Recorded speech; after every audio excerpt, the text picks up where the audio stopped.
Hey guys, welcome back to my new video. आज का ये कहानी बहुत ही इंटरेस्टिंग होने वाला है, तो अंत तक बने रहिएगा। ये कहानी जतिन और रवि की है। तो आइए वीडियो को स्टार्ट करते हैं बिना टाइम वेस्ट किए।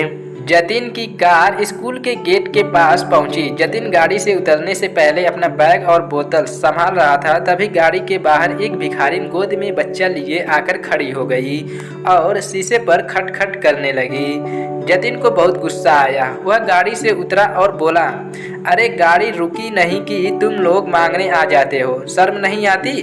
भिखारी ने कहा, बेटा कल से कुछ नहीं खाया है, कुछ पैसे दे दो, बच्चा भी भूखा है। जतिन ने फटकारते हुए कहा, चल भाग यहाँ से, मुझे वैसे ही देर हो रही है। तभी पास में खड़ा उसका दोस्त रवि बोला, ये लो मेरा लंच, तुम खा लेना और ये पैसे भी रख लो, बच्चे के लिए दूध खरीद लेना। रवि को देखकर जतिन थोड़ा सा झेप जाता है। वह भिखारिन खाना और पैसे लेकर दुआएं देकर चली गई। जतिन ने कहा, यार तू क्यों इन लोगों को सर पर चढ़ा लेता है? तुझे पता भी है कल से रोज तेरे पीछे पड़ जाएगी। वैसे अब तू खाएगा क्या? खाना और पैसे तो तूने उसे दे दिए। रवि बोला, हम जिस लायक हैं हमें औरों की मदद करनी चाहिए। आज का लंच तेरे टिफिन में से खा लूँगा। क्यों नहीं खिलाएगा क्या? यह सुनकर जतिन जोर से हंस पड़ा। उसे देखकर रवि भी हंस पड़ा। फिर दोनों अपनी क्लास की ओर बढ़ गए। अगले दिन से रवि ज़्यादा खाना लाने लगा और उस भिखारी को देने लगा। जतिन को यह सब पसंद नहीं था।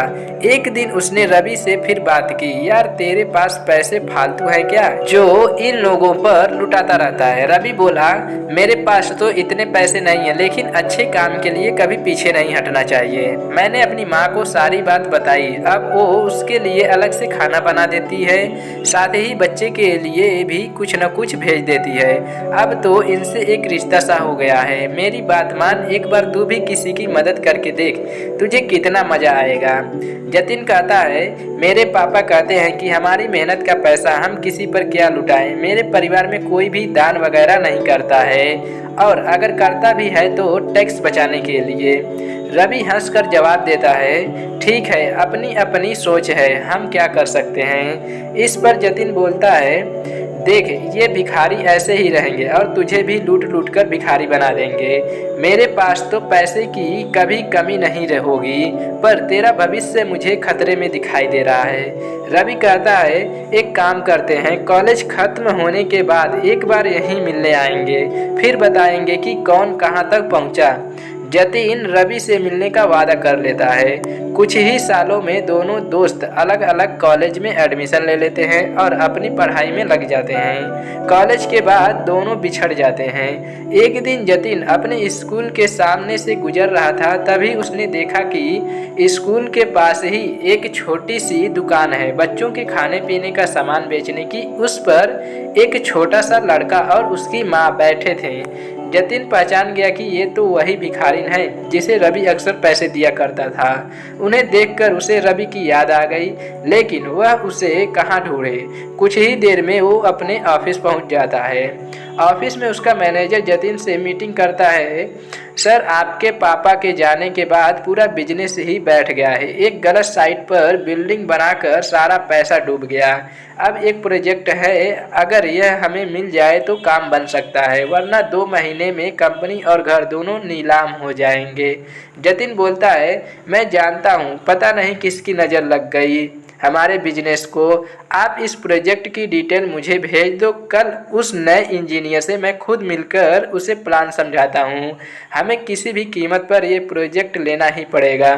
अगले दिन जतिन जल्दी से तैयार होकर प्रोजेक्ट की फाइल लेकर सरकारी दफ्तर में पहुंच जाता है। वहां वह इंतजार करने के बाद इंजीनियर के केबिन में पहुंचता है। जतिन बोलता है, सर ये प्रोजेक्ट रिपोर्ट देखिए, हमसे अच्छी बिल्डिंग कोई नहीं बना सकता, एक बार देख तो लीजिए सर।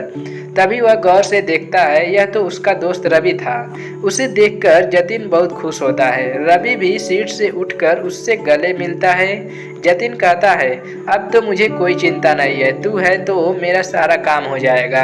यह सुनकर रवि कहता है, जतिन, ये प्रोजेक्ट मैं तेरी कंपनी को नहीं दे सकता हूँ। तेरी कंपनी ने जो बेईमानी से गलत जगह बिल्डिंग बनाई उससे तुम्हारी रेपुटेशन खराब हो चुकी है। मैं तो क्या, इस शहर में तुम्हें कोई भी प्रोजेक्ट नहीं मिलेगा। यह सुनकर जतिन रवि के पैर पकड़ लेता है। यार ऐसा मत बोल, मैं सड़क पर आ जाऊंगा।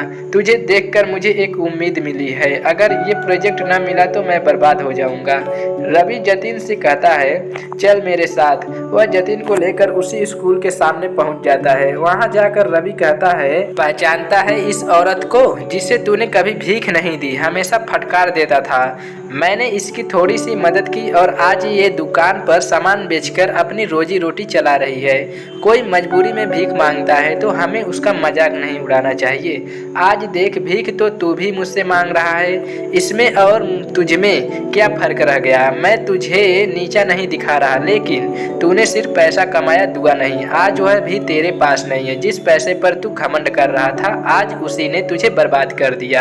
यह सुनकर जतिन की आंखों से आंसू बहने लगे। वह बोला हाँ तू ठीक कह रहा है, मेरे परिवार ने कभी किसी की मदद नहीं की, यही शिक्षा उन्होंने मुझे भी दी। रवि जतिन को लेकर उसी दुकान पर पहुंच जाता है। वह औरत उन्हें देखकर उनके पास आ जाती है और बोलती है भैया आप आइए बैठिए, मैं आपके लिए कुछ लाती हूँ। रवि बोला नहीं माँ जी, मैं तो बस आपसे मिलने आया था, कोई परेशानी तो नहीं है। वह औरत बोली भैया आपके कारण हम भिखारी की जिल्लत से बाहर निकल आए। मेरा बेटा अब स्कूल जाता है, यहीं पास ही में हमने एक कमरा किराए पर ले लिया है। मैं अपने बेटे को पढ़ाकर आपके जैसा अफसर बनाना चाहती हूँ। पूरी जिंदगी भी लगी रहूँ तो भी आपका एहसान नहीं चुका सकती। उनसे मिलकर जतिन को भी अच्छा लगा। वहाँ से कुछ दूर जाकर वह बोला रवि अब मैं किसी से भीख नहीं मांगूंगा, नए सिरे से शुरुआत करूंगा, ईमानदारी से, और अपनी कमाई का कुछ हिस्सा दान जरूर करूंगा। रवि बोला अगर तू सच्चाई और ईमानदारी से काम करे तो ये प्रोजेक्ट मैं तुझे दिलवा सकता हूँ। जतिन अपने दोस्त के गले लगकर रोने लगता है। इन आंसुओं में उसका घमंड भी बह गया था। आप लोगों से भी विनम्र निवेदन है कि आप लोग भी जरूरतमंद लोगों की सहायता करें।